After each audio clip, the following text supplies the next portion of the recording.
Hello everyone, my name is Olay Ceesay. I'm the younger sister to Alhaji Ceesay, one of the Gambian-born U.S. citizens who went to Gambia with his best friend Ibu Job in 2013. I have never done a Facebook Live or speak on the media, as I am a very private person. However, that does not mean that I have not done what I could in the fight for injustice behind the scenes. First of all, I would like to extend my condolences to all those who have lost loved ones and will never see their loved ones again. But I feel the need to do this video, especially for Nehar and and my Baji, the wives of Alhaji Mahmoud and Ibu Job.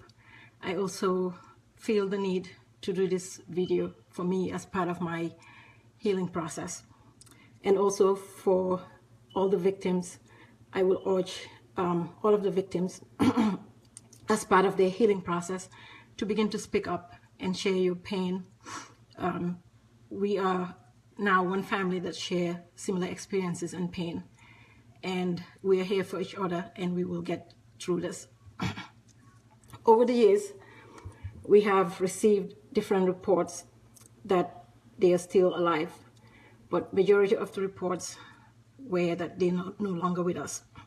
For over 3 years, this has been a roller coaster agony that we have to go through. At this time, my family deserves closure. We want to know if my brother and his friend are alive, or if they are no longer with us. Some of the experiences that we had to go through, like for instance, last year, when the prisoners were being released, my family had very high hopes. We had high hopes that they will be released. I remember a friend of mine, a very good friend actually, got information from someone that they will be released. I believe the prisoners were being released on a Friday, and we were told that there was issues with their passports. So I remember my mom waiting, because she actually do listen to all the online radios, and she actually have a laptop, and she had all the online radios on the different tabs, just waiting. We waited for hours and hours, and of course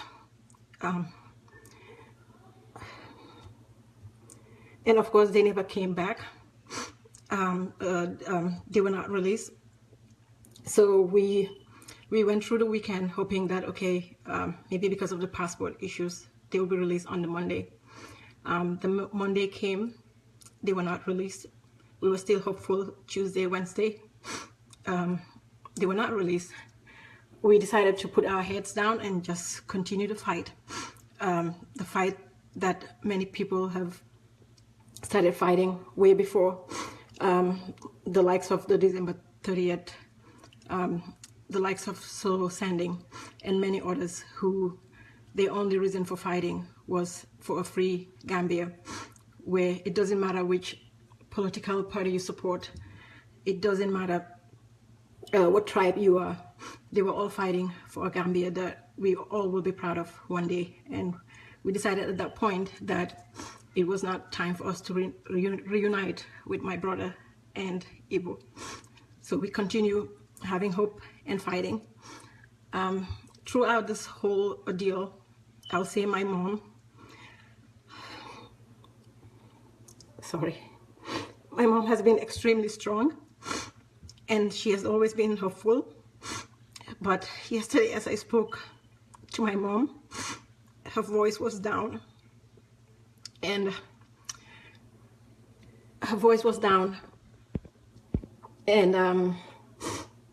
she sounded different. And I asked her if she just heard some news, and she said in Wolof, "Amatuma yakar." And she followed those words with, "But if they're no longer with us, it's hard, but I'm willing to accept this. I'm sad I'm willing to accept it, as that is what Allah has bestowed on me, and as a servant of Allah. Allah says you'll be tested, and she's willing to accept that test. And she says if they're no longer alive, as their lives were taken by someone else, she's happy that at least they will be in heaven. These were the words of my mom yesterday. She finished it with, but your dad is still hopeful. He doesn't want to hear otherwise. However, today when I spoke to my dad, I said to him, the news that we've been getting has not been very optimistic. And he said also, I'm also beginning to have my doubts. But we will continue looking for them. And his exact words was also, but if they die, we will know that they're at least in heaven. And the painful thing is not because they're dead, because we all know what we're waiting for, since death is inevitable. The hard part is not knowing whether they're alive or dead.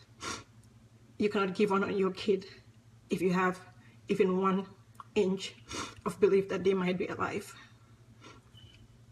So I'm making this video today to plead with the following. We are not implicating you in any way, but we believe you have crucial information that can help us locate them dead or alive.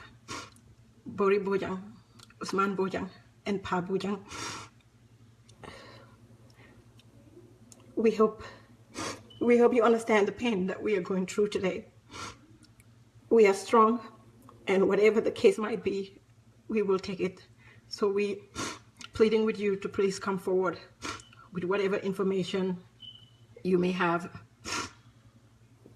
to help us end this suffering for the entire family. I'm also urging the following people who were employed at the time of their arrest in this government. These people being Yankuba Baji, Amadou Diouf, General Sol Baji, and Usman Sonko, to come forward. As their arrest happened under your watch, you're obligated to talk to the authorities on what you know about Alaji and Ibu. We are also pleading with all our Gambian brothers and sisters in the security systems, or anyone who have any information, to please come forward. If you have any information to help us end this pain. I am sure all of you have parents, you probably have wives, you probably have kids, you probably have family, just like we do. I want you to think of my Baji.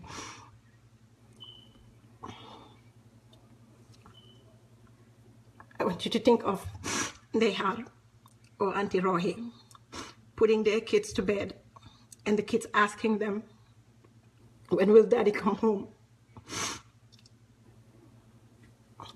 Sorry. When will daddy come home? Why doesn't my daddy want to come home again? As a parent, what will you tell your kids? What will you tell those kids? I'm pleading with you to please put yourself in our position to try to imagine the pain that we have already gone through.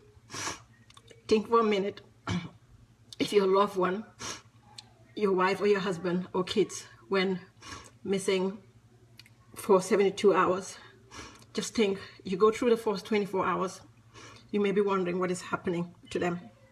Are they being tortured? Are they eating? Are they sick?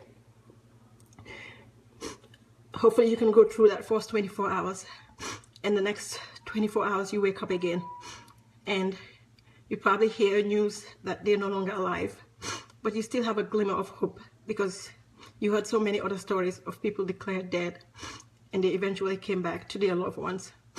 You grieve for the next 24 hours. You get up again, and this time the news is they're not dead, they're actually alive.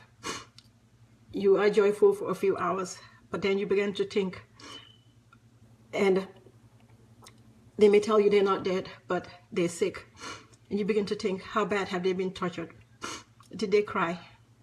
How painful was it? Then you begin to feel angry. You begin to feel angry at them. Why did they live their comfortable lives? Then you also begin to feel angry at yourself. Why didn't you do more to make sure this never happened to them? You then begin to feel guilty that you're still alive, whereas your brother and his best friend may or may not be alive. They may be going through hell. Sometimes you wake up and you think, why them? Why not you? But you still have to go through the life. It's a type of guilt that can eat you alive. So I'm asking all of you out there, I want you to take these 72 hours that somebody goes through and multiply it by up to 3.5 years. That's the pain. That's the hell that my family have been going through. And I hope if anyone out there that has any information to please help us end this pain. We're willing to accept if they're dead, because we know that's the end for every one of us. But it's the pain of not knowing, are they dead or are they alive? So I hope that anyone who has any information can please come forward. And my daughter has a few words to say. You want to come, Fatima? I miss my uncle very much. You can look in the camera. Every day I hope that he'll come back. Somebody please come help us find out where he is. Good. Thank you, everyone. Thank you. Bye.